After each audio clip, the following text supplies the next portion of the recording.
खुलुमबाय दिनै नैबे गेवलां मेलाव जोंनिया दिनै खुंगा 25थि बोसोरसालि जोंनि जिहेतु बैसागो रंजालि बैसागु फोरबोनि जिहेतु दंमोन दिनै बेयाव जोङो गिबियावनो जोंनि बेयाव बाहागो लाफैदों जोंनि आबसुनिनो आफादगिरि बिथाङाबो दंफैयो आरो लोगोसे बर' कसारी काउन्सिलनिबो डेपुटि चिफ रमिय बिथाङाबो दंफैयो आरो UBPनिफ्रायबो नेहाथारि बिथाङा जोंनि बेयाव बाहागो लाफैदों आरो रायजो राजाफ्राबो जोंनाव जेरै जोङो हांख्रायदोंमोन बेबायदिनो बिथांमोनहाबो जोंनि बेयाव लैहोर लैहोर फैनानै जोंखौ मदद होफैदों बिनि थाखाय जिहेतु नोंथांमोना दा मोनायाव हारिमु बिलिफांबो सोर फैगोन हारिमु बिलिफाङाव जोंना दा मोनाबिलियाव फैगोन जोंनि बर'निनो मोजां खनगिरि बिथां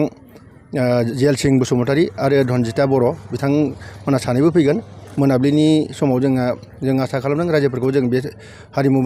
हारिमुनि जिथु देंखोनि बिलिफां जागोन बेयाव बिथांमोना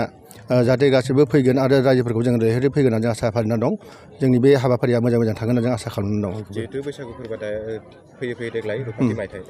बेनि सोमोन्दै मा फोरमायनो सानो जोंनि बे रुपाथि मायथाइयाव आं बेखौल'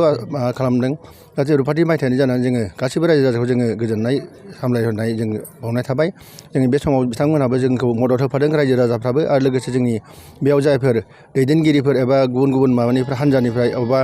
आफादनिफ्रायबो बिथांमोनाबो जोंखौ मदद होदों बेयाव जोङो बिथांमोननिसिमबो गोजोननाय थादों मानो होनबा बेबायदि जोङो मोजाङै खुंफुंनो हानायखौ जोङो सानाखैमोन बोरैबा हानाय नङा सानदोंमोन अब्लाबो जोङो जिखुनु जा एफा एनैयाथ' जाखायोआनो जोंनियाव मेनलि बुंनो थाङोबा माखासे जोंनि रां रुफानि एसे गोनांथि जाना फैयो बेखौ जोङो अब्लाबो जोङो मोजाङै मोजां थांबाय होननानै जोङो